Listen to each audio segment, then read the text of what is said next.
مرنے کے بعد روح کیسے تڑپتی رہتی ہے۔ رسول اللہ صلی اللہ علیہ وآلہ وسلم نے فرمایا، میت پر سب سے زیادہ سخت حالت۔ بسم اللہ الرحمن الرحیم۔ انسان اپنی زندگی میں بہت سے کام محض اپنی لذت یا خواہش کو پورا کرنے کے لیے کرتا ہے، جس کی وجہ سے یا تو اس کا پیسہ برباد ہوتا ہے یا صحت برباد ہوتی ہے۔ موت کو یاد رکھنے والے کی خواہشات کم ہوتی ہیں۔ اس کے بارے میں نبی پاک صلی اللہ علیہ وآلہ وسلم نے فرمایا، لذتوں کو ختم کرنے والی موت کو کثرت سے یاد کرو۔ پر گاہ رسالت میں عرض کی گئی، کون سا مومن زیادہ عقل مند ہے؟ ارشاد فرمایا، موت کو کثرت سے یاد کرنے اور موت کے بعد کے لیے اچھی تیاری کرنے والے۔ یہی لوگ سمجھدار اور پرسکون ہیں۔ ہر شخص کی جتنی زندگی مقرر ہے اس میں نہ زیادتی ہو سکتی ہے نہ ہی کمی۔ جب زندگی کا وقت پورا ہو جاتا ہے اس وقت حضرت عزرائیل علیہ السلام قبض روح کے لیے آتے ہیں اور اس شخص کے لیے دائیں بائیں جہاں تک نگاہ کام کرتی ہے فرشتے دکھائی دیتے ہیں۔ مسلمان کے آس پاس رحمت کے فرشتے ہوتے ہیں اور کافر کے دائیں بائیں عذاب کے۔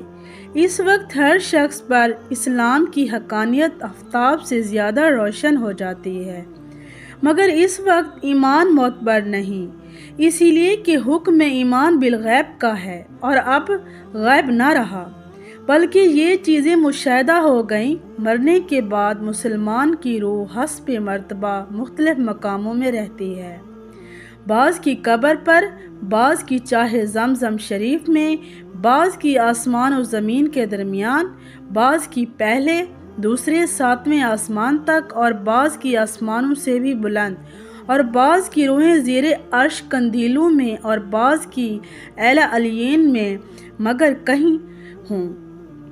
اپنے جسم سے ان کا تعلق بس دستور رہتا ہے۔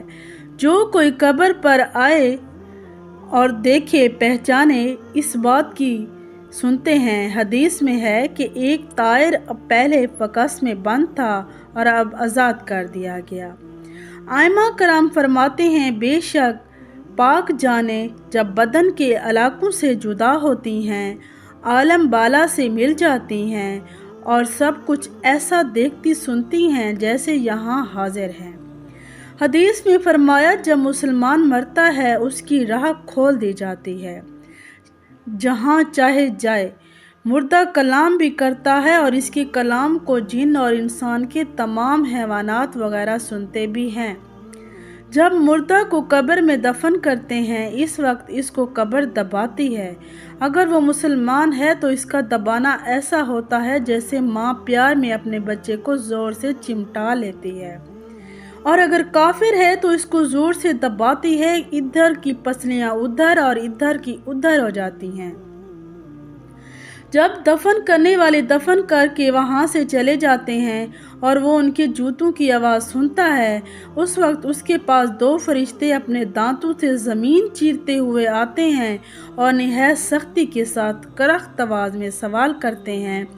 پہلا سوال، تیرا رب کون ہے؟ دوسرا سوال، تیرا دین کیا ہے؟ تیسرا سوال، ان کے بارے میں تو کیا کہتا تھا؟ مسلمان ہے تو پہلے سوال کا جواب دے، میرا رب اللہ ہے، اور دوسرے کا جواب دے گا، میرا دین اسلام ہے۔ تیسرے سوال کا جواب دے گا، وہ تو رسول اللہ صلی اللہ علیہ وآلہ وسلم ہے۔ اس وقت آسمان سے ایک منادی ندا کرے گا کہ میرا بندے نے سچ کہا، اس کے لیے جنت کا بچھونا بچھاؤ اور جنت کا لباس پہناؤ، اور اس کے لیے جنت کی طرف ایک دروازہ کھول دو۔